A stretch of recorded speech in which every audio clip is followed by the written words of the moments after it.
Kontenjer të pastruar por pranë tyre mbeturina të hedhura. Kjo pamje është e shpesht në qytetin e Gostivarit, e cila vjen si pasojë e papërgjegjshmërisë nga individ të caktuar. Çështja e mbeturinave është ngritur si problematik edhe në Këshillin Komunal të qytetit.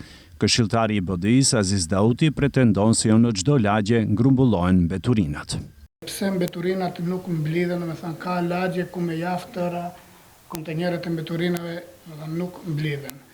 Drejtoresha e Ndërmarrjes Publike Komunale Carta Asani, duke u përgjigjur kritikave të këshilltarëve të opozitës, tha se mbeturinat grumbullohen vazhdimisht. Ajo tha se problemi vazhdueshëm me të cilën ballafaqohen është hedhja e mbeturinave vend e pa vend dhe mbeturinat inerte. Nga dita e nesër ajo paralajmëron një pikë të vetme në qytet për grumbullim të mbeturinave të forta dhe nga gushti 3 kamion të rinj për bartjen dhe grumbullimin e mbeturinave.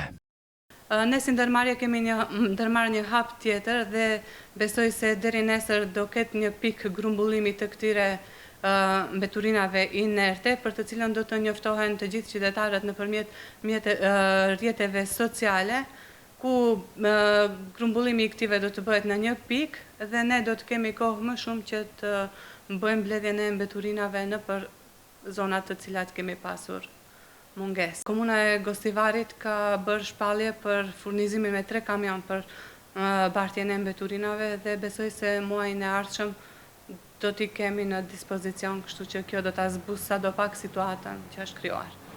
Ema Neshkovska, këshilltare e LSDM-s, pyeti nëse komunalet si ka marrë kontenjerët për selektim të mbeturinave, të cilat ishin ndarë nga pushteti i kaluar në nivel qendror për komunat. Da li komunalec gi më primeno kontenjerite za selektiranje në otpad? Ai ka marrë komunalec kontenjerët për selektim të mbeturinave nga programa vjetore për menaxhim me mbeturina të ndryshme, e cila u implementua dhe u realizua nga mandati i kaluar i Ministrisë së Mjedisit Jetësor dhe Planifikimit Hapësinor. Drejtoresha Asani përgënjeshtron këshilltaren Neshkovska. Ajo thotë se ato kontenjer nuk janë për selektim të mbeturinave dhe të njëjtit janë prej plastike. Kontenjerët të cilat i pranuam nga qeveria e kaluar nuk janë për selektim të mbeturinave, por ishin kontenjerë plastike 1.1 metër kub, të cilat u shpërndan në pikat të caktuara në qytet.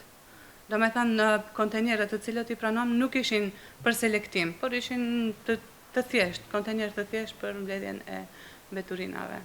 Problem tjetër me të cilën ballafaqohet komunalec është edhe pagesa e ulët nga ana e qytetarëve ndaj shërbimeve që ofron kjo ndërmarrje, e cila mezi arrin në 50%.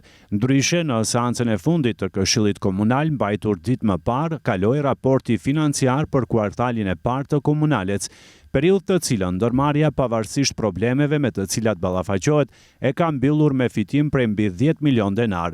Në 3 muajt e para të vitit ka pasur 36 milion denar shpenzime, kurse të hyrat kanë qenë 46.5 milion denar.